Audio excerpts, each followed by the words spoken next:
Hello, welcome back to another edition of the Wrestling Highlights of the Week, presented by My Two Cents Podcast, hosted by G2. I am G2. I am here to bring you guys your wrestling highlights of the week for Raw, Smackdown, NXT, AEW Dynamite, AEW Rampage, and Impact Wrestling. And as the previous episodes, Impact Wrestling will not be covered because Impact Wrestling, they're going through a transitional phase back to TNA Wrestling, being rebranded back as that. And they're getting themselves geared up for their first pay-per-view in January. So they did not air any type of new type of episode to kind of keep their storylines or any type of matches going into their first pay-per-view back to being rebranded as TNA. They play the best of for Impact Wrestling. So that's the reason why there was no Impact Wrestling review on this episode. Now, with that out of the way, let's start the show. So we go into Monday Night Raw. Raw will open up with the Judgment Day coming to the ring, and it's your typical Judgment Day introduction, where the Judgment Day all rise, we run WWE, yada yada yada. But the difference with this would be R-Truth would come out. R-Truth, who's been messing with Judgment Day for the last couple weeks, who R-Truth thinks he's a part of Judgment Day, he comes out and he just basically gets at them for saying, you guys left me out of the opening for Raw. I like opening up Raw. And R-Truth would go there. JD McDonough would play the hater, telling Truth to get out of here. Priest will have to calm JD and both Dom down for a minute. Truth would tell the Judgment Day that last week, that was the initiation, getting beat up, getting jumped by the Judgment Day. He has no problem with that. However, he felt that he was hurt, both physically and mentally, when Damian Priest told R-Truth that he didn't like him, and Truth told him that, I know that's a lie because I can see it in your eyes. And when he said that, you can see Damian Priest just start smiling and had to turn away. Again, he's breaking character. Finn, he's smiling, he's breaking character. I mean, R-Truth is such a likable guy. And just to see Priest and Finn both have to stop both JD and Dom, it tells you how much in real life they actually do like Truth, and how they're even leaning into Truth with this whole storyline here, with Truth acting like he's a part of Judgment Day. Anyway, long story less long, JD McDonough would try to say that he wants to get Truth out of here. Truth would say, well, we're going to have a match. Christmas style matches were part of the Christmas episode here. Well, a holiday episode. We're going to have a Miracle on 34th Street fight. And the loser will leave the Judgment Day. JD, he would say, that's not happening. That's not happening. Priest, he would tell JD, hold on 1 second. Rio had to step in and look at Priest like, are you serious? Priest would tell him, that's kind of not a bad idea. So you get JD, you get Truth in a Miracle on 34th Street fight. Dom will be out there to try to assist JD in the match against Truth, but Truth would ultimately end up winning. When Truth and JD were fighting on the top turnbuckle, JD would pull Truth and they both would land on the table, crashing through it. However, Truth would land on top of JD, and once they smashed through the table, Truth's body's on top of JD, and the referee would make the count 1, 2, 3. So Truth beats JD, and now it seems JD McDonough is out of the Judgment Day, but not really. That match was never really authorized as a loser leaves Judgment Day matchup.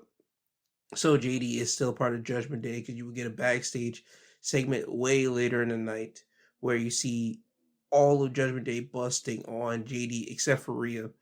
And that's basically that. Again, JD, he's still a part of Judgment Day. But Truth, he ends up getting a win, so that's a good moment there for Truth. Next up, we will have Nia Jax coming to the ring. Nia Jax will be in the middle of the ring, and before she can say anything, Becky Lynch will come walking towards the ring. Nia will leave the ring, Becky will get a mic, and now you just get a back and forth between Becky and Nia. Becky would tell Nia that, hey, if you have something to say important, if you have something to say to me, I'm here. You can say it to my face. Nia will say, I didn't have anything to say to you. As a matter of fact, I was out here to announce myself entering the Royal Rumble. Becky would say the fans don't care and that Nia won't face her because Becky is basically the greatest of all time, and that Nia is constantly ducking her. And it's bad that Nia basically rode the coattails of everyone to be in the spot that she's in right now. She rode the coattails of who her cousins were, and now she's riding the coattails of basically being the woman that broke the nose of the greatest of all time. Nia tells Becky that she won't be fighting Becky because Becky makes too much money for the company and that she'll squash Becky and that won't make good for business. So we get that between the two. Becky would just get underneath Nia so much that Nia would call for a ref and try to get a match, but it was all a ploy. Nia doesn't get into the ring. As a matter of fact, she gets in the ring, but she slides out and said the match will only happen on her terms, and that will happen on day one, January 1st edition of Monday Night Raw in her hometown of San Diego. So we have that match set up for day one. Nia, she would leave the ring, continue to talk smack to Becky. Becky couldn't take it so much. Becky would leave the ring, run after Nia, get on her back, start choking her. You would see backstage officials come out to get Becky off of Nia. And once they do this, you see Nia turn around, go over to Becky, and just punch her in the back.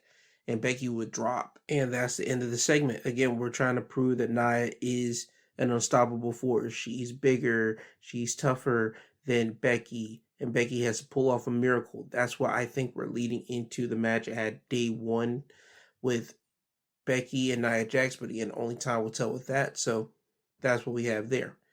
Next up, we have the Intercontinental Championship matchup. We have Gunther defending the Intercontinental title against The Miz. Gunther will retain his Intercontinental Championship by pinfall when he would hit Miz with a powerbomb, then the Rainmaker, which is a ripcord lariat, then another powerbomb on The Miz to retain the Intercontinental title. And this match here was the match that I believe that we should have gotten at Survivor Series. For the story that they were telling, I understand why we didn't get it. Well, we got a basic match of Miz going against Gunther at Survivor Series. And again, I get why they did this, because this match here was do or die for Miz. Miz had to pull everything out of his arsenal in this match. You saw Miz hit a springboard crossbody. You see him pulling more moves out of his repertoire, a bag of tricks, the same way John Cena did whenever John Cena was doing his whole United States Open Challenge, and he just started busting moves. We start seeing Miz busting moves here, different type of submission holds that Daniel Bryan or Triple H used to do, like the Indian Deathlock that he did on Gunther in the ring. You saw him do a, I'm not going to say satellite DDT, but like a tilt-a-world DDT, that move that he's been using more frequently on a Gunther or a bigger opponent, because they're able to move around with the body type that Miz is able to do to execute that move. Miz is pulling out different moves that we have not seen him do. And in this match with Gunther, he even hit a avalanche skull crusher finale. And at multiple points in this match, people were to the point that they were cheering for Miz to take the title off of Gunther. And you had hope spots here where the Miz would hit the skull crusher finale. It seemed like he's about to win, and that's a no. And when he hit the avalanche skull crusher finale, and there's at that moment where Miz just had to float his arm over to Gunther, and when he was about to do it, Gunther starts rolling out of the ring, and you hear this collective sigh of awe from the crowd, because they want to see Gunther lose. They want to see Miz take the title off of Gunther. This was a good match between Miz and Gunther. And Miz, he was actually able to kind of unarm Gunther, because Gunther's biggest weapon in his arsenal is his hand to chop you in the chest. Whenever Gunther tried to chop Miz at a ring post, Miz would duck it, and you see Gunther's hand hit the ring post. That took a weapon out of Gunther's arsenal, and Miz started going after the hand a little bit and started making sure that Gunther couldn't chop with that hand. So Gunther, he had to go off to a different thing. He had to be more violent. He had to do the clotheslines, the drop kicks. I mean, he had to get busy. But again, Miz and Gunther, they got busy in this match, and that was a good match. This was a pay-per-view quality match between the two. But with Gunther retaining his Intercontinental title, that means the Miz cannot challenge for the Intercontinental Championship again as long as Gunther is champion. So we'll have to wait and see who's going to take the title out of Gunther now. Now, later in the night, you see Gunther backstage. He's being applauded by the rest of Imperium, Ludwig Kaiser, and Giovanni Vinci. Gunther would tell them, I don't know why you guys are jolly. The only person who's been seen winning in this group has basically been me. You two got to get yourselves together. Gunther would tell them that he's going to be taking a couple weeks off because he's earned it, and that they have these couple weeks to get themselves together and try to figure out and get on the winning track before he gets back. So he basically puts them on a time schedule, because if they're not on a winning streak when he comes back, there's going to be more likely hell to pay. So we get that. We see Gunther move away from Imperium, and you see Kofi Claus walk up to them. Kofi tries to give Ludwig Kaiser a gift. Ludwig would be hesitant at it, but he would eventually end up taking it. He reveals it, and it ends up being a lump of coal. Kofi ends up laughing. Kaiser smashes it on the floor and just stares at Kofi. Now, this wouldn't be the last time that we see these two interact, but I'll get to that in a minute. Now, after this, we would have Shinsuke Nakamura backstage. Shinsuke Nakamura would do his own version of, I believe it was Night Before Christmas, and he reverbs it into the Nightmare Before Christmas, and he starts putting out a poem about how he's going to stop Cody Rhodes and finishing his story. Calls him every type of name in the book, but the thing that really gets underneath Cody, that I know it probably did, was whenever Shinsuke said that his father was inbred.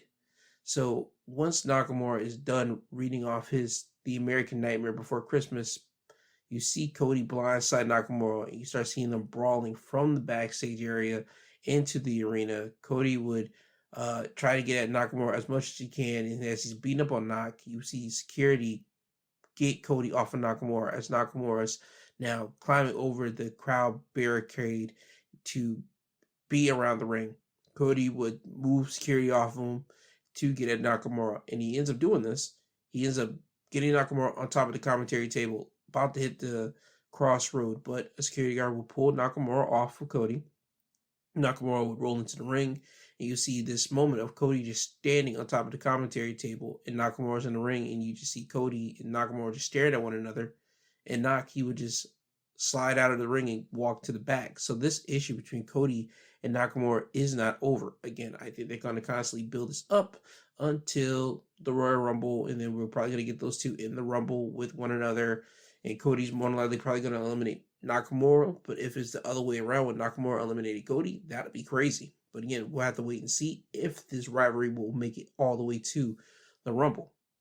Now, next up, we will have the Women's Tag Team Championships being defended. We will have Chelsea Green and Piper defending the titles against Katana Chance and Kaden Carter.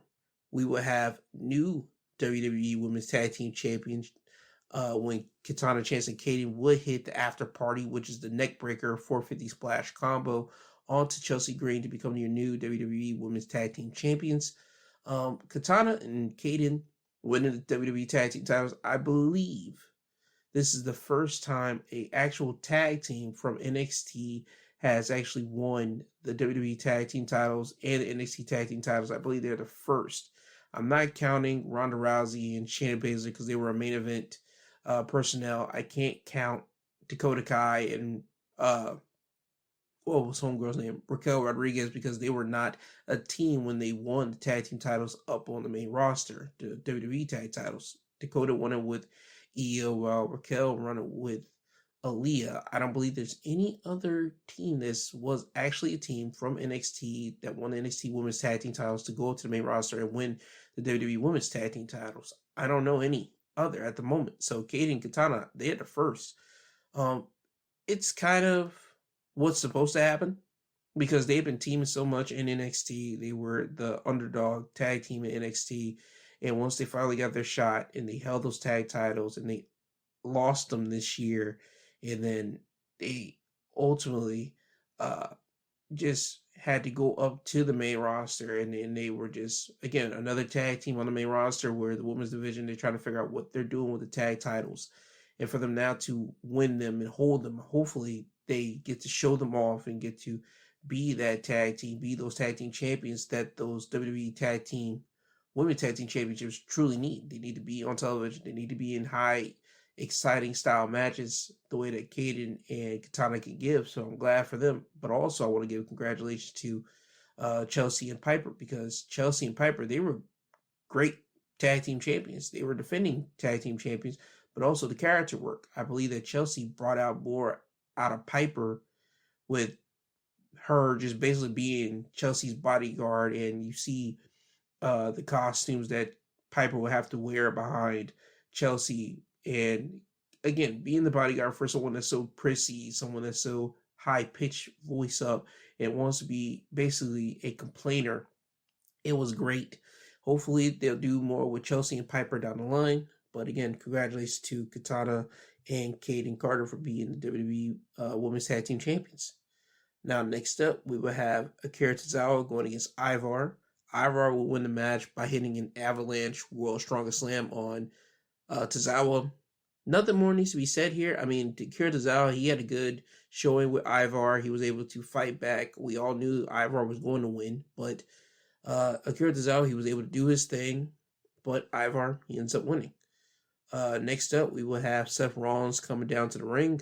Seth Rollins would talk about how he had to get that confrontation last week out of the way, and now he has his sights set on defending the World Heavyweight Championship against Drew McIntyre at day one. And once you say this, Drew McIntyre comes down to the ring. Drew would tell Seth that he's not here to fight with him.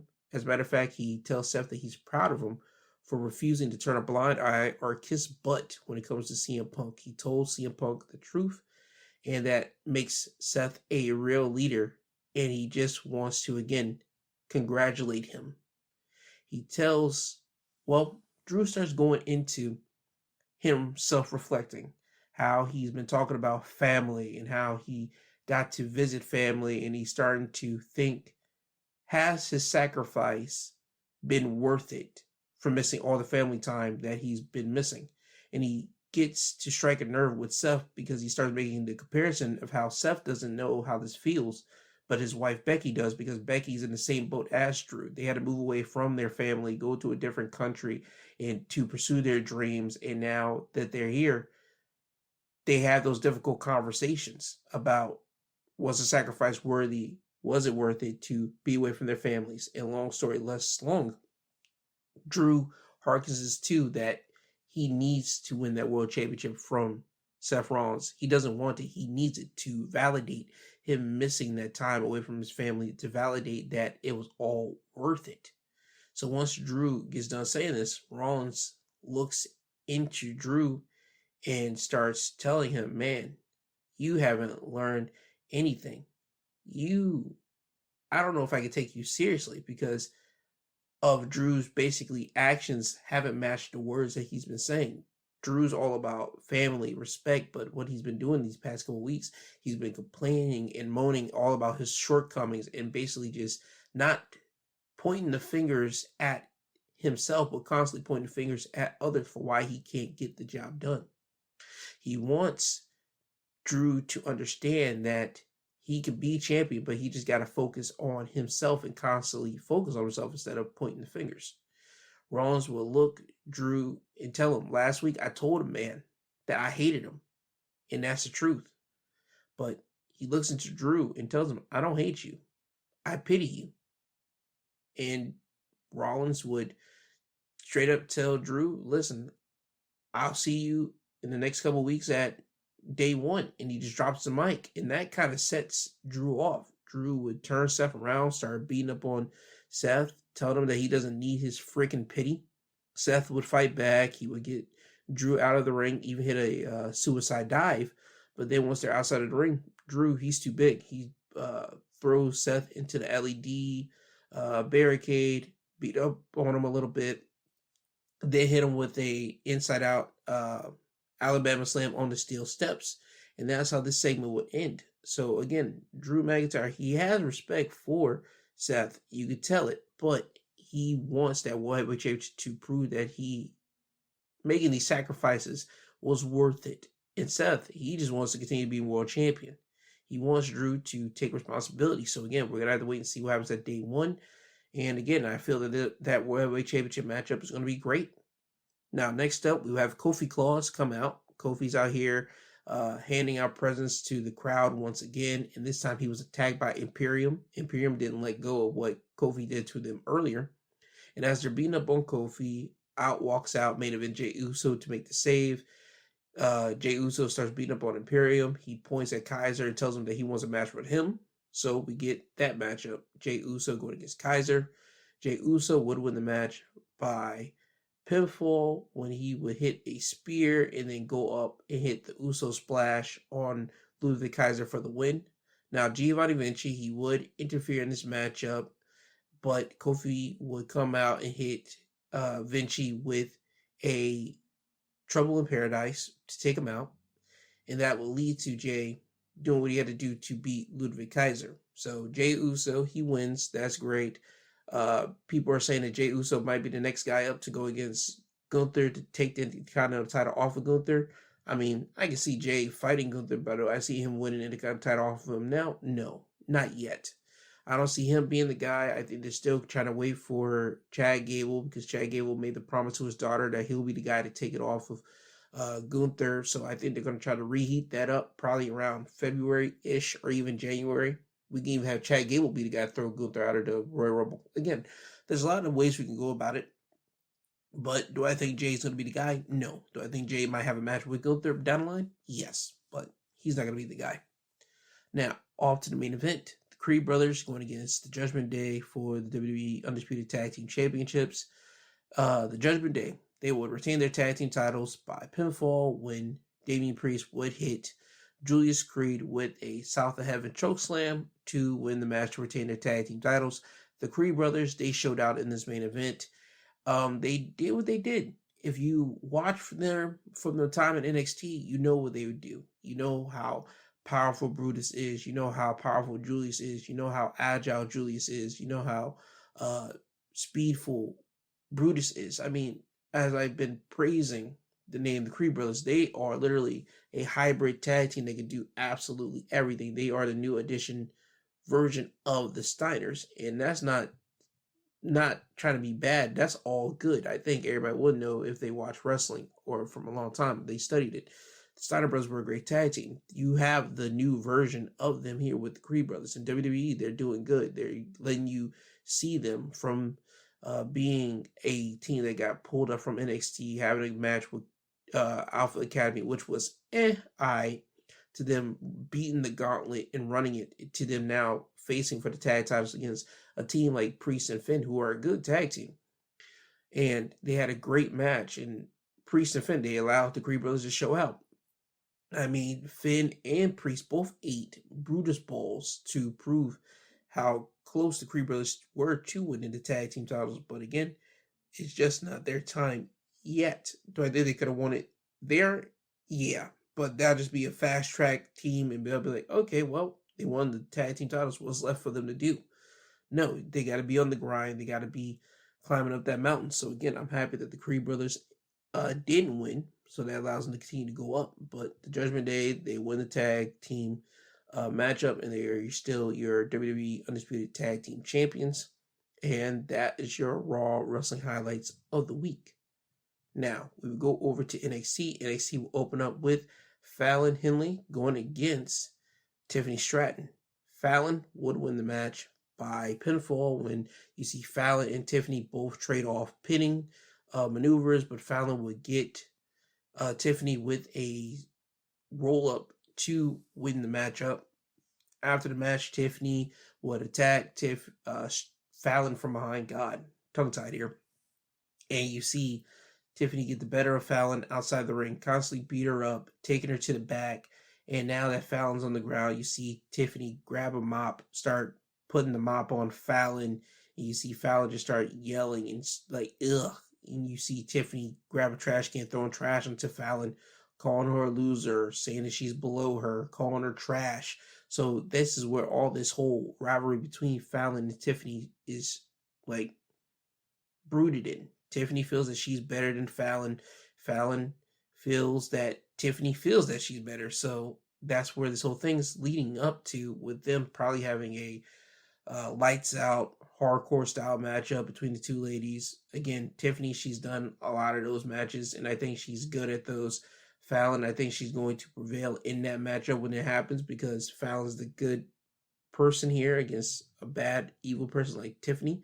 So when that match happens, it will happen, and I think Fallon's going to win. But Tiffany's just proven how much she's able to be a mean girl, and that's what the funny thing is. Tiffany came into NXT as Daddy Little Rich Girl, kind of dropped the Daddy Little Rich Girl deal, and now she's proven out to be a mean girl. So that's basically another step up of the evolution from Daddy's Little Rich Girl. So again, I like that we still kept that there. So again, still character development. I like it. I like where the storyline and the rivalry could end up being going here. Now, next up, we go backstage. You see Trick Williams and Carmelo Hayes in the back in the locker room. Carmelo Hayes is apologizing to Trick for hitting him in the head with the NXT title last week. Trick tells him they're good. Accidents happen. He would ask Melo, though, did he see who attacked him, though? Because Melo last week said that he got attacked. Melo would admit that he didn't, but he doubles down on that it has to be Ilya Dragunov. And he would even try to get Williams Trick to tell him to add him to his championship matchup at New Year's Evil to make it a triple threat against Ilya for the NXT championship. Now, Trick Williams, he would basically shut that idea down. He told Carmelo that, listen, I won the Iron Survivor challenge. I get the NXT title shot. And now you see Carmelo, he has to kind of like play it off and whatever. Trick would tell Carmelo that he wants to win his championship matchup in a one-on-one matchup the same way that Carmelo did. And he wants Melo to just be there for him. Melo says that he wants Ilya to pay, but he gets it. So you see that little dynamic between Trick and Melo. Again, Melo, he's trying to do anything he can to just weasel himself into that NXT championship matchup. So we'll have to wait and see if he ultimately ends up prevailing. Now, next up, we get the NXT champion, Ilya Dragunov. He comes to the ring. Ilya will say that he doesn't like being in between the whole Trick and Melo situation. He feels like a third wheel, but hey, it is what it is. He's NXT champion. He's here to show the world who Ilya Dragunov is. And out walks Ridge Holland. Ridge Holland will come through the crowd with no music. Ridge is here because he has been struggling. As we know, he's been losing for the last couple of matches with his tag partner Butch, and he's just trying to get his mojo back. He feels that he could be a main event guy, but he's been weighed down by the stigma that he's been suffering some unfortunate events, injury after injury, accident after accident, and he's here basically to redeem himself. He's here at NXT for redemption, and he's trying to, again, be a main event guy, and he wants to test himself against the measuring stick of Ilya Dragunov. Ilya would look at Ridge and ask him, hold up, you're not trying to get a title shot, are you? Ridge will say, I'm not that guy. I have too much respect for you, but I'm going to run through everybody to get basically at this moment again in this time for the NXT championship. Ilya will tell him he doesn't need to do that. He can find out where he stands tonight, and you see Ilya and Ridge shake on it, and now they have a match later in the main event, those two non-title matchup. Now, next up, we had an NXT Breakout Tournament matchup. We had Dion Lennox going against Lexis King. Lexis King would win the matchup by pinfall when he would hit a straight jacket swinging neck breaker on Dion to win the matchup. So that's what it was. Dion, he had great poise in this. It was a real quick matchup, but Dion was able to get a couple moves off, but Lexis King, it was going to win. He was going to win. It was kind of predetermined there. After the match, Trey Bearhill, the guy that Lexis King attacked last week with a chair in the back to basically take Trey's spot in this tournament, will come down to the ring with a chair and threaten Lexis King with the chair, and Lexis would leave the ring and run out. So you see this thing between Lexis and Trey. This is not going to end. I have a feeling that Trey is going to cost Lexis a match in the NXT Breakout Tournament somewhere down the line. So I think that's where we're at with this. Next up, we had JC Jane and Thea Hill going against Izzy Dame and Kiana James. Izzy and Kiana would win the match by pinfall when Izzy would hit Thea Hill with a running knee for the win. See, the thing with this was that Thea Hill had Kiana James in a Kimura lock, and Kiana tapped out. However, Thea Hill didn't see that Kiana James tagged in Izzy before she got put in the Kimura lock. So when Thea Hill locked it in, she thought that Kiana James was the legal competitor. That was not the case. So that's how Izzy and Kiana would win the matchup. So they're putting more into this new alliance between Izzy Dam and Kiana James. Where is this going to head? I have no idea. This probably could lead to what? Kiana and, well, not Kiana, but Kaden and Katana coming down to NXT to probably come make a home visit to NXT, their home. You can see Izzy Dam and Kiana James challenging for the tag titles like somewhere down the line. Maybe that's gonna be a thing, but we'll have to wait and see with that. But yeah, I don't know where it's coming at with this alliance, but I think that's where we could be leading to next. Now, next up, we would see a segment where you see Andre Chase, Duke Hudson playing dice with Out the Mud and Scripps. And Andre Chase, he's winning. He's constantly winning. He has money in his hands. Scripps tells him he needs to quit while he's ahead. Andre would reply with Scripps telling him, listen, I'm on a roll. I know I can double this up. And Andre would look at Out the Mud and tell him, listen, how about next week we have a tag matchup? You two going against me and Duke. If we win, I get to double my money. But if we lose, I will get to keep only the money that I came here with. So basically, I win double my money. If I lose everything except the money that I came into this situation with. So Scripps will tell him, I'll do you better.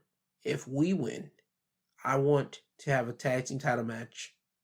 Well, I want my guys to have a tag team title match. Andre Chase, he would say deal, but Duke Hudson would look at Andre and say, I don't think Tony's going to agree with that, because Andre Chase is in so much debt to Tony D'Angelo and his family. And you see the woman that's been working under Tony D'Angelo walk up to Andre Chase and say, see, you're writing a check your butt can't cash. So she ends up calling up Tony, telling Tony what Andre did. And you hear over the phone nothing but Tony's talking to the girl. The girl tells Andre Chase, you got it. You can make that. So we will have the match of Andre Chase and Duke Hudson going against Out the Mud. Not on this episode, probably in another next week or 2 weeks from now. Now, next up, we have the NXT North American Championship matchup being defended. We'll have Dragon Lee defending the title against Charlie Dempsey and Joe Coffey. Now, originally, it was supposed to be Dragon Lee going against one of the members of Drew Gulak's group, but apparently Joe Coffey will come down. Joe Coffey gets himself inserted into this matchup to be a triple threat, and that's where we're at. Dragon Lee, he would retain his NXT North American Championship by pinfall by hitting Operation Dragon, or better known as Destino, on Charlie Dempsey to retain the NXT North American Championship. Now, there was a moment in this matchup where Joe Gacy was underneath the ring. You see Joe Coffey dive out onto Dragon Lee and Charlie Dempsey. You see him throw both of the men back into the ring. Joe Gacy would pull Joe Coffey underneath the ring, and that's the last time that we see of Joe Coffey in this matchup. You see Dragon Lee and Charlie Dempsey go back and forth with one another. Dragon Lee will hit Charlie Dempsey with Operation Dragon to retain the North American Championship. There you go. Now, after this, you see the post-match, Joe Gacy, he would get up from underneath the ring, run to the back. You would see Drew Gulak's crew, the No Quarter Catch Crew, and I hate that name. They could have just called them the Catch Crew or something like that. Jesus. Beat up on Dragon Lee until Toro Cruz and Joaquin Wilde of the LWO run out to make the save.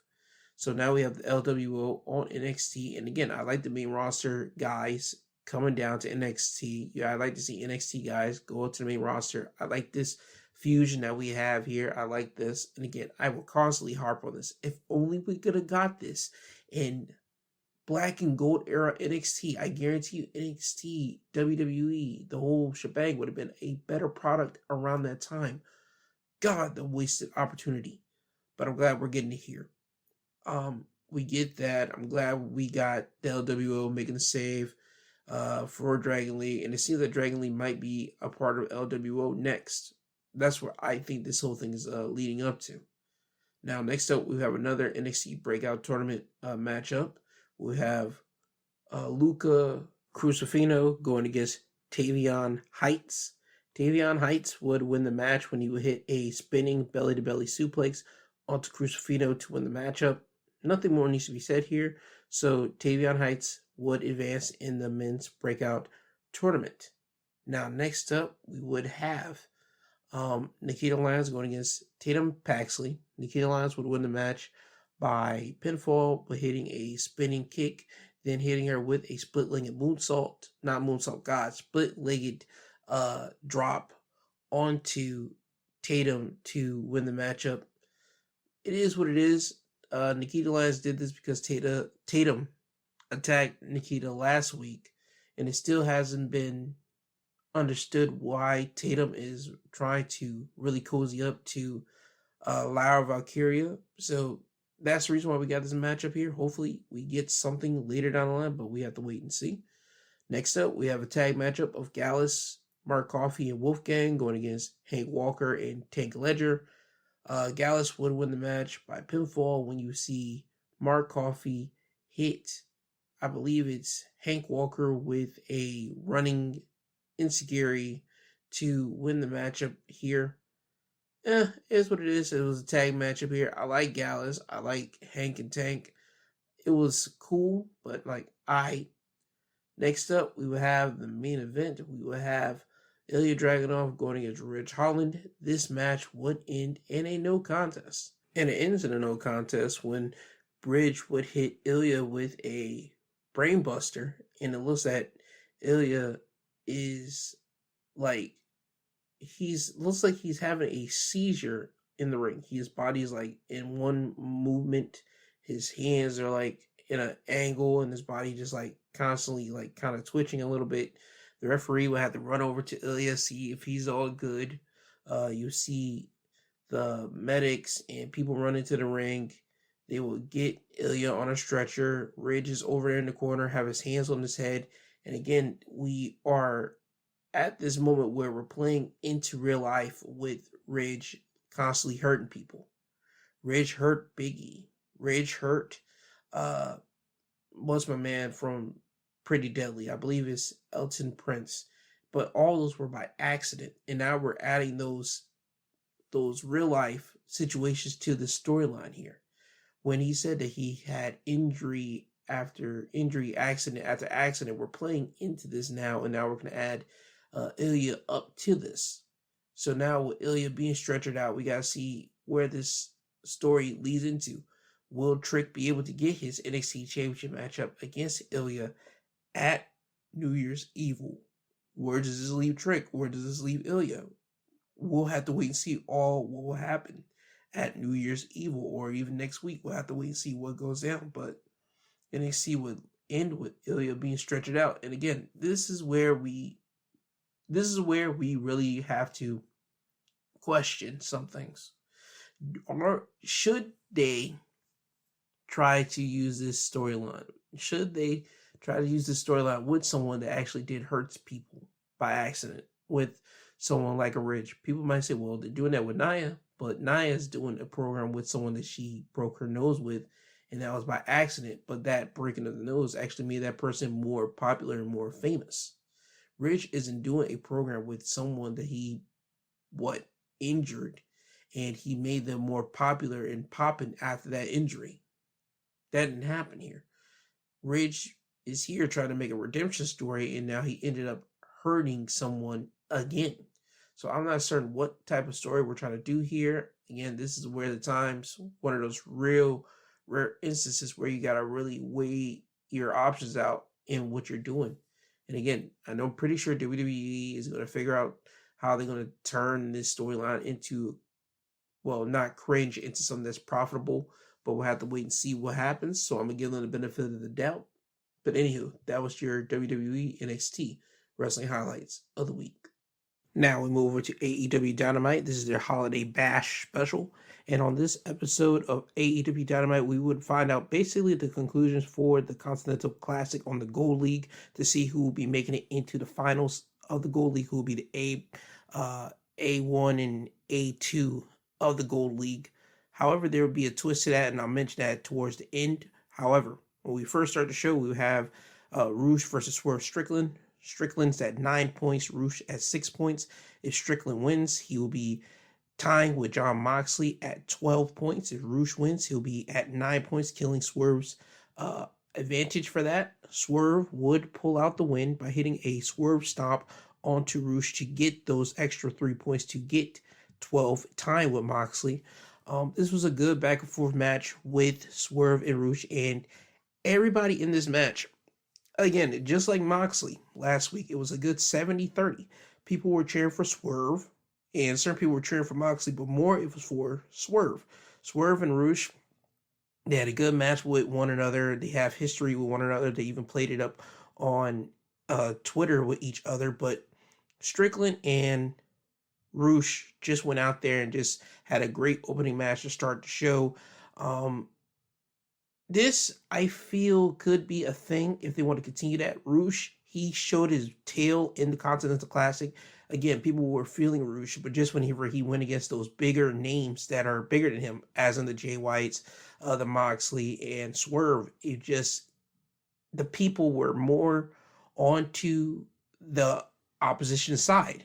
Roosh is still a big threat. He could be a major competitor in the main event and even the mid-title scene for AEW. It's just that they got to continuously put more effort behind Roosh, and I think this whole Continental Classic for Roosh is to let people know, if you slept on him or you don't know who he is, you now have a beginner's course and an introduction to who Roosh actually is. Roosh is a fierce, no-nonsense, constantly going at you type guy, and I like the way that he was able to move throughout this whole Continental Classic, but he ends it with 6 points. Now, after this, we would get a Chris Jericho promo backstage. Chris Jericho talks about how him and Kenny Omega's match with Big Bill and Ricky Starks is kind of at a halt right now because Kenny Omega has diverticulitis. Kenny Omega is on rest. He's got to get himself together. He's out indefinitely. Chris Jericho let the fans know that. The whole fans would be cheering, saying, get well, Kenny. So, again, AEW has the back of Kenny Omega, and the fans love Kenny Omega, so I'm glad they were able to do that. So, again, it still puts the tag team title match that's supposed to happen at World's End in question mark to see who will be going against Big Bill and Ricky Starks for the tag titles. Now, next after this, we'll have another Continental Classic matchup in the Gold League. It will pit Mark Briscoe going against Jay Lethal. Both men are at a donut, meaning no points, meaning that somebody in this match was going to get 3 points. Mark Briscoe would end up with 3 points, and he would not finish with a donut, while Jay Lethal, on the other hand, would finish with 0 points. And you know the funny part about this? They they played the history of Mark Briscoe and Jay Lethal. They talk about how they have a friendship of 20 years of knowing one another, and they even play back in like a little small video form of the match they had earlier this year dedicated towards Jay Briscoe after his passing. And I like how they played that with these two guys. Now, the story of this match was Mark Briscoe, this is his first time really just being a singles competitor fully strictly, because as we know, Jay Briscoe passing, Mark Briscoe is now alone. He has to do the singles thing. He's no longer doing tag team wrestling. So commentary would let everyone know that Mark Briscoe isn't taking this Continental Classic as hard, because when you are at 0 points, you were trying to thrive, you're trying to be upset, you're being disappointed. Mark Briscoe isn't that, because this is basically rookie year of being a singles competitor. While on the other hand, Jay Lethal is a seasoned competitor. He's been doing one-on-ones for a long period of time, while he's coming into this match with a chip on his shoulder, but the chip that he wants to still prove that to everyone who he truly is. The franchise, Jay Lethal, the guy that took Ring of Honor to certain heights, the guy that was able to hold on to the television title longer than anyone until Samoa Joe broke that record this past year. And also the guy that holds the collective combined title days as Ring of Honor champion, that Jay Lethal. He wants to prove who that guy is. And commentary team, again, being pivotal in this, would say that Jay Lethal looks like he's gaining some confidence after going through so many losses, but in those losses, he's been gaining those confidence to find the real him back. And now that he doesn't need like Jeff Jarrett and Saddam Singh, Karen Jarrett, and Sanjay Dutt, and he wasn't looking for them in this match like he was doing previously. Mark Briscoe, he would win by hitting the Jay Driller on Jay Lethal to win the match. Again, hitting the Jay Driller, again, a nice touching tribute to his brother Jay, and I also like how Jay Lethal hit the Jay Driller because, again, Jay Lethal, he knew the Briscoe, so I think him hitting the Jay Driller was kind of poetic in a way. But those two guys had a great match with one another. Mark Briscoe and Jay Lethal know each other so well. They started off nice and heavy, and again, they just continued on, and I like that Mark Briscoe got 3 points. Now, where does this leave for Jay Lethal? I think we're going to play into Jay Lethal getting his own self back and kind of winging himself off of Jeff Jarrett, Karen, and Sanjay Dutt, and even probably going into a program with Jeff Jarrett, if I'm going to be honest. But we'll have to wait and see. And I did like how after the match you saw Jay and Mark Briscoe shake hands going back to their Ring of Honor days. Now, after this, we will have Samoa Joe coming down to the ring and get a microphone. And Samoa Joe is out here because last week, Hangman Page got attacked by the Devil's Goons. And last week was the time where Samoa Joe called out Hangman Page because he thought Hangman attacked MJF a week before. Now, Samoa Joe is starting to go over certain things that even Roderick Strong last week kind of got a point at, and that how we got footage of everyone getting attacked except for MJF, who was just laid out. So when Samoa Joe would say this, out walked the AEW World Champion, MJF. MJF would come to the ring and he would ask Samoa Joe if he's a devil, because Samoa Joe is supposed to be MJF's protector until World's End, because in Samoa Joe's words, MJF is his property, and MJF is supposed to stay healthy until World's End because Samoa Joe wants to take the title off of MJF when there's no excuses. So you have this scenario between the two guys. They're both throwing accusations, and it looks like they're about to get into something, but you will see some men run down to the ring, all in black gear. Samoa Joe and MJF will stand back to back with each other. They'll start throwing the guys out of the ring, beating up on other guys, throwing them out. And then you will see 4 guys running from the crowd into, well, basically around the ring. And again, they're still covered in black. They have the Devil's like little mask signature on their back of their jacket, and they're surrounding the ring. They don't get into the ring because the lights will go out, and then they'll start hitting a spotlight in the middle of the ring, and on the screen you would see some words appear. Where do you go? Who can you trust? And it would say, will you accept a challenge for the Ring of Honor World Tag Team Championships next week? Are you a hero, Max? So the lights will pop on, and Max would ask Samoa Joe again to be his partner because he made a promise to Adam Cole to keep the titles until he comes back. Samoa Joe, without hesitation, would take the mic and say that he is going to accept, and that the best way to beat the Devil is put hands on his boys. So again, by trying to eliminate some of the Devil's henchmen, we'll probably get inches closer towards finding out who the Devil is. So that's the reason why Samoa Joe would accept this challenge. Now, this wouldn't be the last time we will see MJF and Samoa Joe around, because later in the night, you will see those two have a backstage segment. Those two would get into a disagreement. Samoa Joe will go one way, MJF will go another. As MJF is walking, he sees a black mask on the ground, and he picks it up. And the black mask is close to the Mogul Embassy's locker room. So MJF would walk over to the Mogul Embassy locker room, knock on the door. Prince Nana will come out, and MJF would just grab up Nana and start getting at him and just asking him and grilling him questions. Swerve would walk out, and he would tell MJF to let go of Nana. And then Swerve would tell Nana to get back into the room. And Swerve would tell MJF, don't ever lay hands on my property again. Now you get this nice interaction between Swerve and MJF, and Swerve is basically telling MJF, you've been ducking me. You've been ducking me ever since I got here. And now I'm glad to finally see you face to face now. And again, they bring up how they have like some history from the independent days, and you get little bars thrown between one another. MJF would say to Swerve, I remember us going up and down on the roads, and I'm glad that you're here. I'm glad that you're finally at this point. I'm glad of you, bud. But here's the deal. I wasn't ducking you. It's just that whenever you're at this level, you know, there's different levels to this, and I'm at the top, and you're just not quite there yet.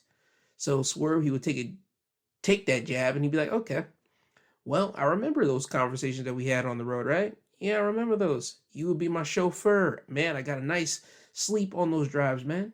You did great driving. Thank you for that.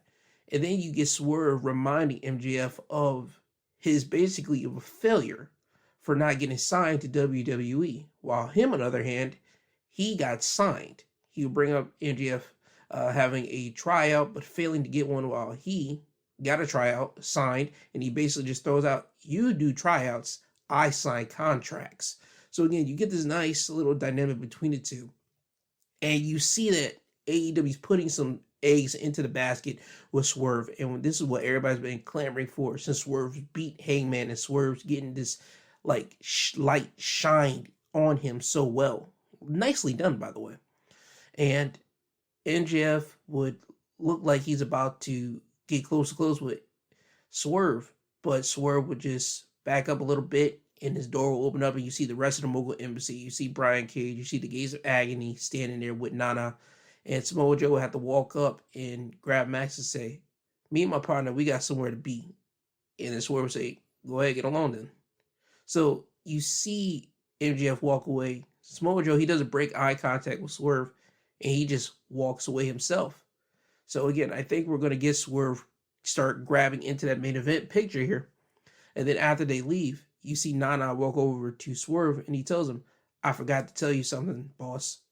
I forgot to tell you about something that happened on Collision. And what he's mentioning is how Brian Cage had a match on Collision, and after the match, they go backstage. He's supposed to have an interview, but Keith Lee will walk up on Brian Cage and he will tell him, you need to tell him that time's ticking and I'm coming.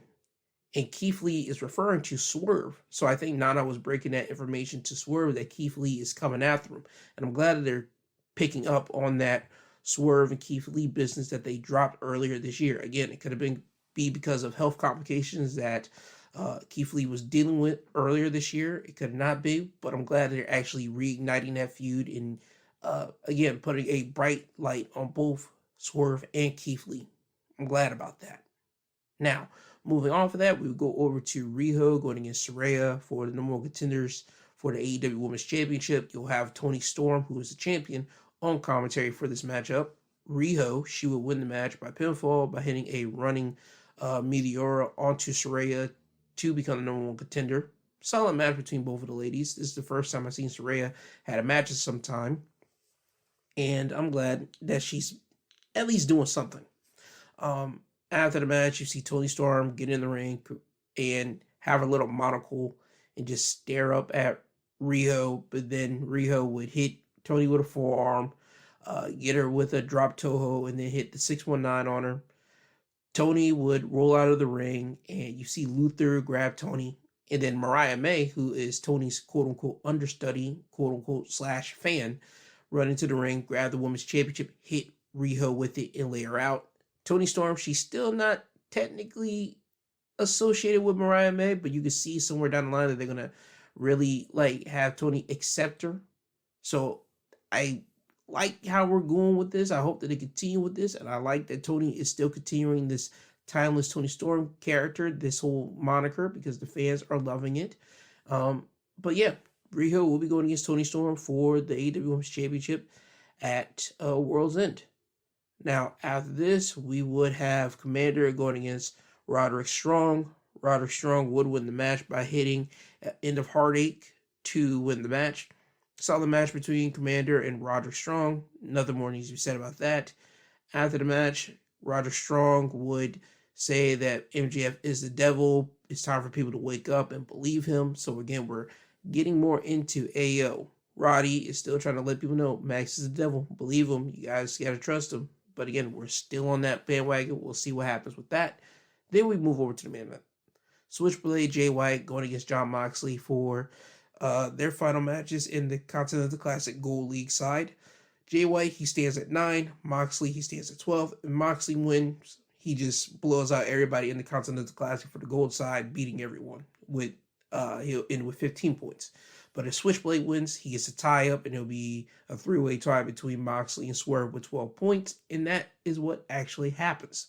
When Moxley and Jay White will be, constantly, towards the end of the match, battling out, reversing out of each other's signature move, Jon Moxley would try to hit the paradigm shift onto Jay White. Matter of fact, let me rephrase that. The Death Rider, because the Death Rider is a high-angled version of the paradigm shift, the double hook DDT. But once he got Jay White into the air, Jay White would float over, land on his feet, turn Jon Moxley around and hit the Blade Runner to win the match. Solid match, great match between Jon Moxley and Jay White. People were feeling this match, people were loving this match, and Jay White towards the end was going after Jon Moxley's knee and clipping him from behind. So you start seeing that Moxley's knee was starting to buckle towards the end of the match. So this is going to play into next week, because now next week on Dynamite we will have a three-way match between Moxley, Jay White, and Swerve, and the winner of that will go off into the finals of the Continental Classic, meeting the Blue League winner, and those two will face off to see who's going to be the Triple Crown champion of AEW. So again, we got to wait and see for that, who will happen next week with all three men's collide. I'm happy for that because I like the way out this went, because 2 weeks ago, Swerve got beat by Jon Moxley. No. 2 weeks ago, my bad. 2 weeks ago, Jon Moxley, Swerve beat Jay White. There we go. Then last week, Swerve lost to Jon Moxley. And now this week, Jon Moxley loses to Jay White. So all three of them have a story of one man beating the other, but not the other. And that's how this whole thing is going. And I like that because, again, next week is the ultimate. Somebody has to win, and they'll be able to hang that over the other two guys after this tournament. So you can have Jay White, who's the showboater, winning. That could be something. You could have Swerve winning it, which I don't think people will mind that. You could have Moxley win it, who I don't think people will mind because he's been like a flag bearer of AEW since he's got there, and like been their ace for any time something goes wrong. They always can call Moxley. So again, it's not a bad choice on any of these three guys, but if it was up to me, I probably would choose, and it might be unpopular, I'm going with Jay White for this. Swerve, he got to finish his business with Keith, and then we can start him off with something with MJF. I don't want him to be holding around 3 championships and then that be diverting him from the mission of going after MJF for the world championship.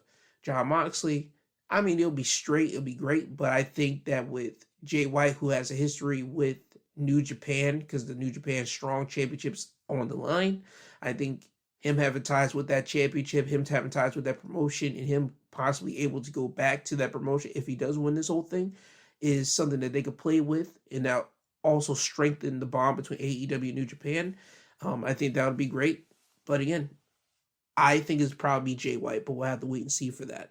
Now, with that being said, that was your AEW Dynamite wrestling highlights of the week. Now, we go off to SmackDown. SmackDown will open up with AJ Styles coming to the ring. AJ Styles is wearing black jeans, black shoes, black gloves. He's not wearing his traditional wrestling gear here. AJ would get on the mic and say that Randy wants Roman at Royal Rumble. LA Knight wants Roman any place, anytime, anywhere. And he doesn't blame either one of them, but he doesn't care about either one of them because when it comes to Roman Reigns, he's first in line. Now, when he says that line, out pops LA Knight. LA Knight will tell AJ that he's the first person on his list because AJ attacked him last week.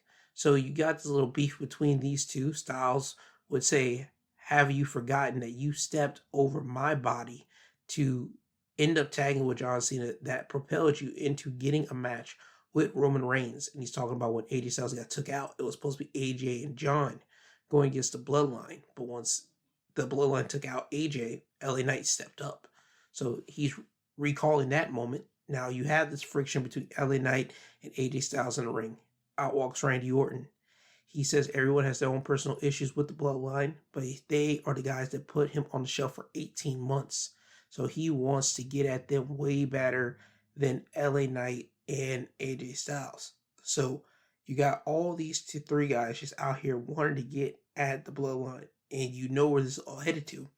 So we get the SmackDown general manager, Nick Aldis. Nick Aldis will say he has a solution to all these men's problem. He will create a triple threat match on New Year's Revolution or Resolution, one of the two. That's the first episode of SmackDown of the new year 2024. It will be AJ Styles versus LA Knight versus Randy Orton in a 3-way number 1 contenders match. So we got that introduction, we got that conclusion, and he also will say that AJ Styles will be also going against Solo Sikoa tonight. So you got that already settled up, so you kind of can guess what kind of mayhem is going to happen later in the show. Now, going off later into the show, you'll get this backstage moment where you have Roman Reigns in his locker room with Solo Sikoa, who's getting a pep talk from Jimmy Uso, and Solo's not really paying attention to Jimmy. Roman would tell Paul to fetch Nick Aldis for him. Paul Heyman would try to tell Roman that Nick Aldis isn't like Adam Pearce. He's not like him, where Adam Pearce, he would succumb to Roman Reigns' commands and like his offers and orders. Nick Aldis isn't like that. Roman would say, bring him to me. So we would get Nick Aldis coming to Roman's locker room. At this point, Jimmy and Solo's gone. Roman would tell Paul to leave us.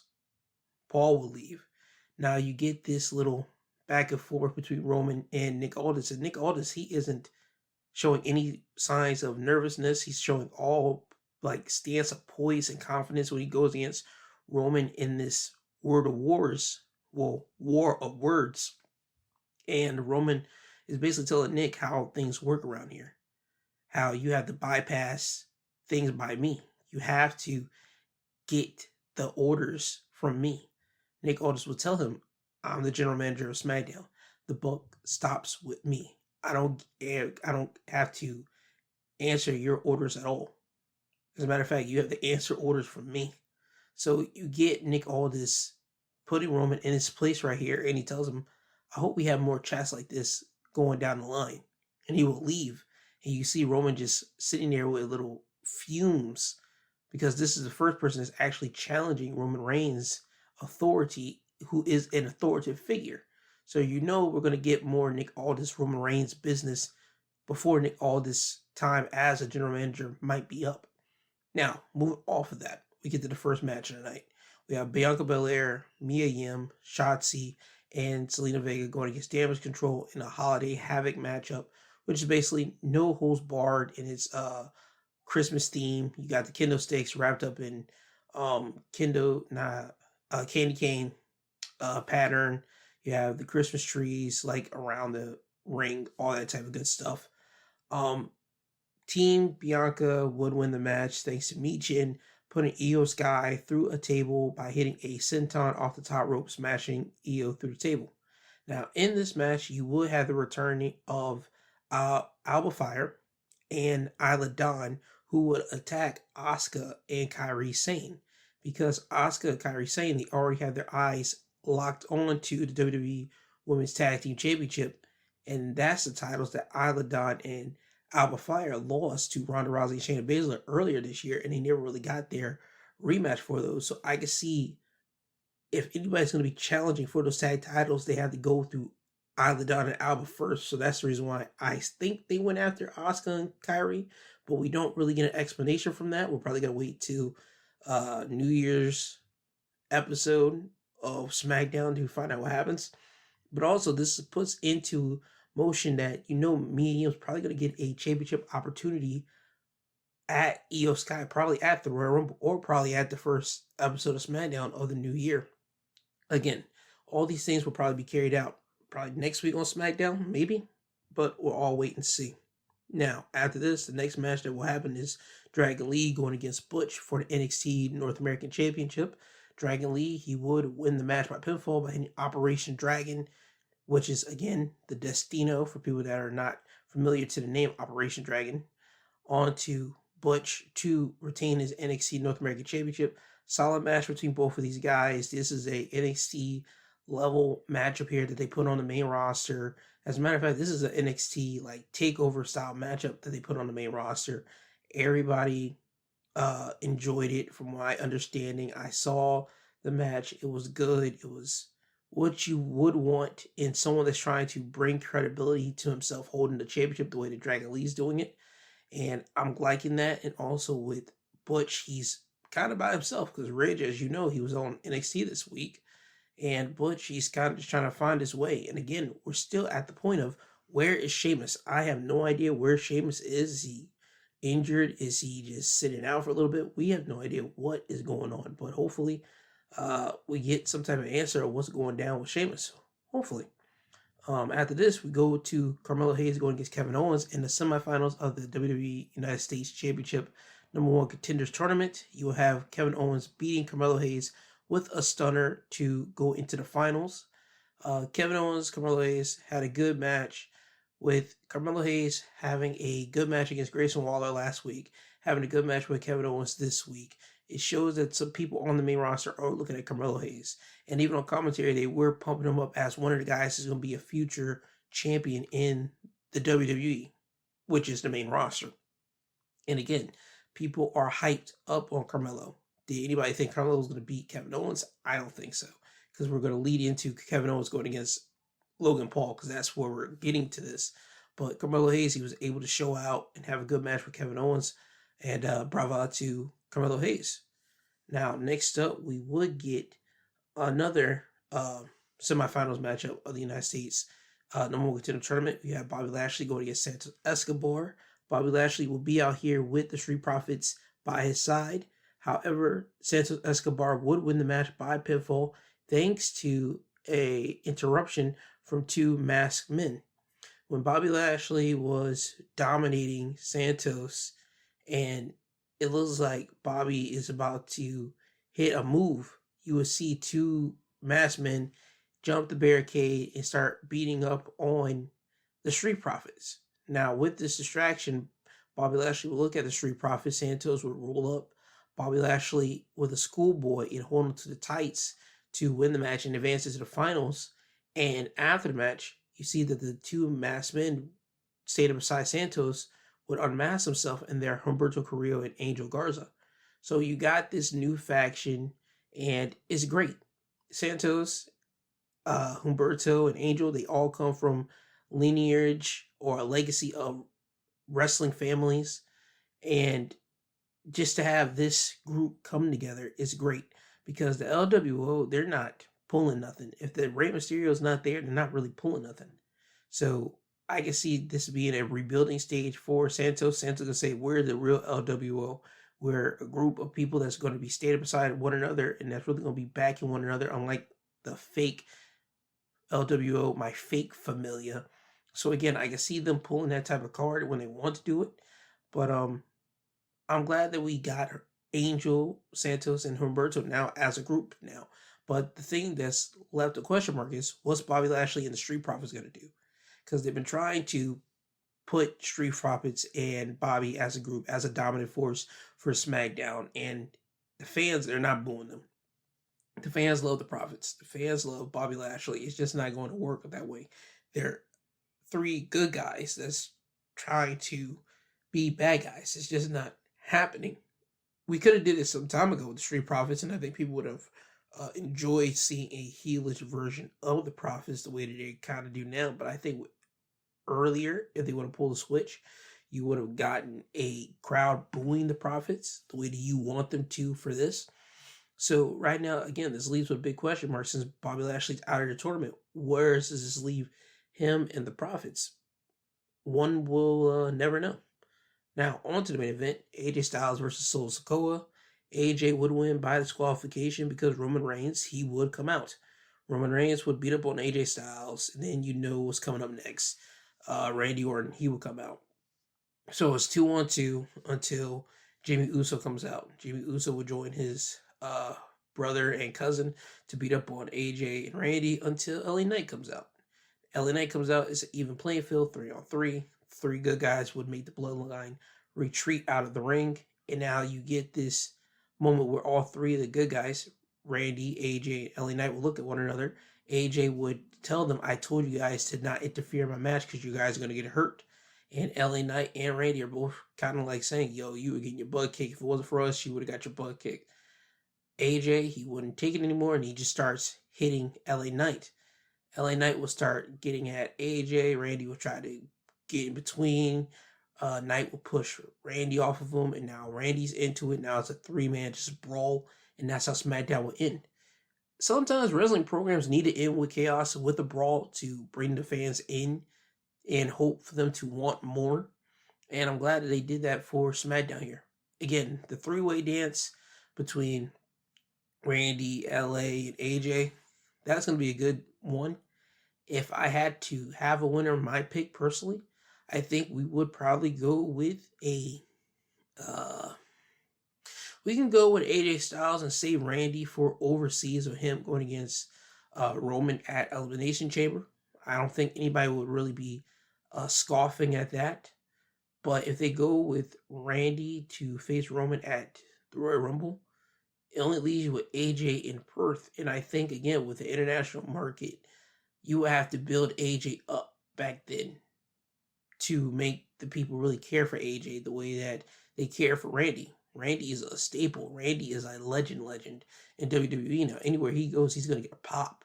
So if they were smart, I would say just have AJ win this. AJ goes against Roman at the Rumble and have Randy do it at the Elimination Chamber in Australia. But that's just me. Now, with that being said, that's your SmackDown Wrestling Highlights of the week. And now we move over to AEW Rampage. We start off with Orange Cassidy going against Rocky Romero for the AEW International Championship. Orange Cassidy would retain his championship by pinfall by hitting Romero with the Orange Punch, and then a beach break for the 3 count. Orange Cassidy, he retains the AEW International Championship. Not a bad match between both of these two gentlemen. The funny thing about this was that Trent Beretta, he was outside the ring. He was watching the match, and he's friends with both Orange Cassidy and he's friends with Rocky Romero. One could say he was friends with Rocky Romero before he was friends with Orange Cassidy, so you can see that he probably is leaning more for Rocky to win the title off of Orange, but you don't really see that here. Orange and Rocky, they went at it toe-to-toe. Orange Cassidy, you're starting to see him get more aggressive because he wants to hold on to the AEW International Championship, a championship that he holds in high prestige now. Since he lost it to Moxley, he doesn't ever want to lose it again. He gets a little bit aggressive with Rocky, and I like that we're seeing this. Hopefully we get more of this going into the future with Orange Cassidy, but that's just me. Now, next up, we would have the Kingdom going against the Hardys.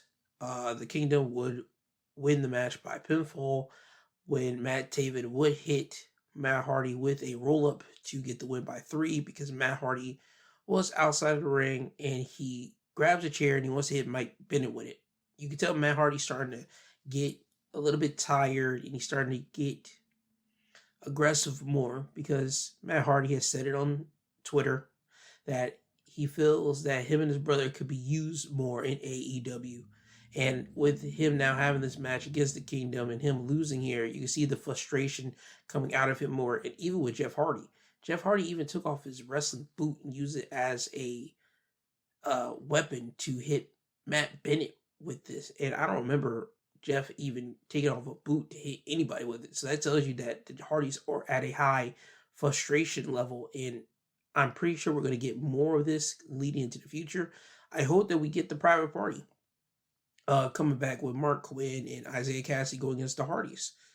I think that'll be a great way to show off a team that is so respected by the wrestling fans that they don't feel that respect. They feel kind of a little bit disrespected as the Hardys going against a team that idolizes the Hardys, that's been around the Hardys, as in Isaiah Cassidy, Mark Quinn. You can have this friendly one-on-one tag match with one another, and the Hardys start to get aggressive. I mean, like overly aggressive, and that will make the fans actually boo the Hardys and cheer for Private Party. You kill 2 birds with 1 stone. You get the Hardys to be booed. You get the Hardys to be mad at everyone. You get them to have the light shine on them, but also they give the rub and shine onto Private Party.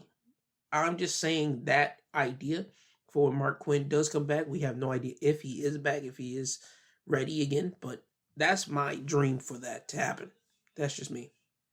Now, on to the next matchup. We have Sky Blue going against Queen Amita. Sky Blue would win the match by submission when she would hit a TKO and then float over into a Dragon Sleeper on Amita and make Amita tap out. Sky Blue, she's now aligned herself with Julia Hart, so we're going to see a more aggressive side of Sky Blue. More, I'm not going to say dangerous because I don't think Sky Blue is going to do anything dangerous. I just think we're going to see her more hitting people forcefully, more doing things with malice, and just have more meaning to her moves. And her hitting the TKO, then floating over to the Dragon Sleeper, it was a nice little maneuver here. Hopefully she keeps that, but we'll have to wait and see. Now, off to the main event, you have El Hijo del Vikingo going against Black Taurus for the AAA Mega Championship. Vikingo would retain his AAA Mega Championship by hitting a 630 senton onto Black Taurus. Again, if you don't know who Black Taurus is, he's a guy that I've been watching on Impact Wrestling for, I believe now, a year, 2 years now, that I've been saying constantly, yo, I don't understand how he has not been picked up on a major wrestling program.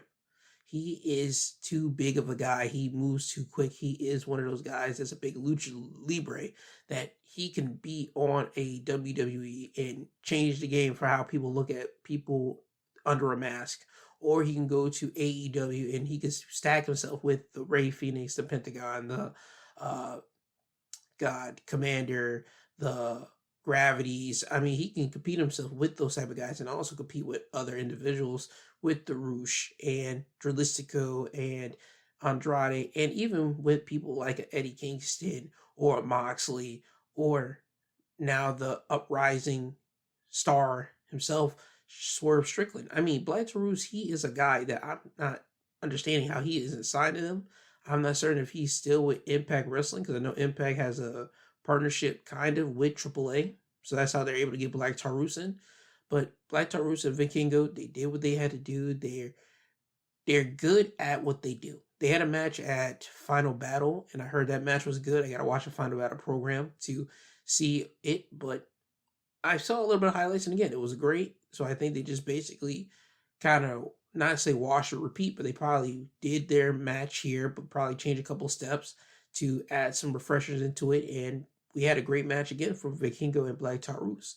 So Vikingo, he's still the AAA Mega Champion, and now Black Taurus, hopefully he gets a bigger contract either from AAA or he moves over to one of the big stations. That's just my personal opinion on Black Taurus. I'm a big fan. I like what he does, and hopefully he gets to shine more. That's my personal opinion on Black Taurus. Now, with that being said, that was your AEW Rampage wrestling highlights of the week. And, oh yeah, before I get you guys out of here, I do have to mention that next week won't be me basically talking about what went down on every episode of Raw, SmackDown, the usual as I do. Next week, I'll be doing my year recap of each branded shows, from your Raw, your SmackDown, NXT, the AEW Dynamite. I'm not going to say Rampage because Rampage is his own little thing, and Impact Wrestling. AEW as a whole, I'll be doing a big thing on that one. But I'm going to do my year-end review on each of these situations, and I'm going to give my year-end awards for WWE's Superstar of the Year, Female Superstar of the Year, AEW Female Superstar of the Year, Wrestler of the Year, the usual awards that I've been doing. This will be the third year I'm doing this now, and I'll be doing that next year, so expect that from next week's episode of the Wrestling Highlights of the Week. So with you now knowing this, just want to get you guys up for that. I think that's it. If you guys did not listen to my midweek episode, it is available to you now. You can go listen to that right now. And I have a Sunday episode dropping tomorrow, so you guys can listen to that as well. Sunday episodes, me talking about anything and everything that happened in the news media. But with it being Christmas Eve, I probably won't be talking about too many of those things. I'll probably be talking about Christmas and stuff like that. But with that being said, this has been your Wrestling Highlights of the Week, presented by My 2 Cents Podcast, hosted by G2. He is I, and I am him. Hope you guys have a great rest of your Saturday, morning, day, night, whatever it is. And enjoy yourself. Enjoy your rest of your holiday vacation. God bless. You'll hear from me later.